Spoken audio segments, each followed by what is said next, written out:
this concept of the Allman Brothers Band as the people's band.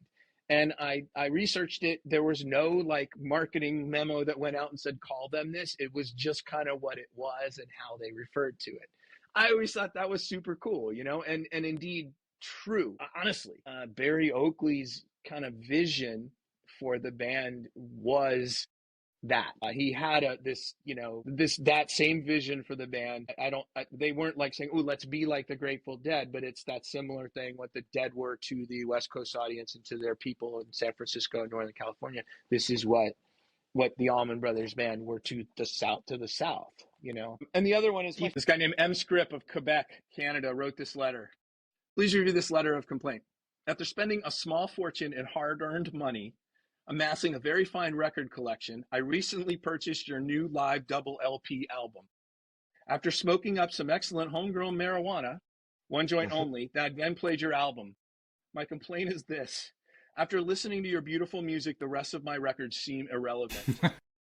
To me, that sums it up. And that's like. Do you think the whole people's band concept, do you think that continued through the initial run to 76? Do you think it continued after that? Were they able to capture it again later after they reformed in 89? What a great question.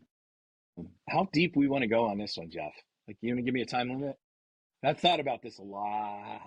Okay, 2 minutes. Go. No, you got. I think they rode that wave through that first breakup in 76, and you know, probably because of what happened in 76, you know, Cher, drug trial, you know, money issues, a pretty lackluster album, you know, just sort of petered out. They get back together in 9.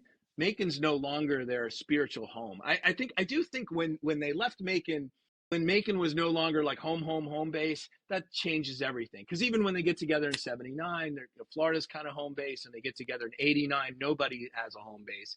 You kind of lose something there. In 79, when they got back together, this whole thing played people's band. You know, the Brotherhood, I'm sure, like played up, not as much, but it really was big after the 89 and the Dreams reunion. It was a big part of the like the box, what they said in the box set and the promotion, the brotherhood of the band and all that. And I think that did come back. I think for a very brief period of time, that magic sort of came back too with Warren and Woody when they joined the band. And I think when that ensemble began to have the issues that always creep up with the Allman Brothers Band, at least in those eras, it ended that kind of for good. You know, it's a myth thing now, right? It's just a founding ethos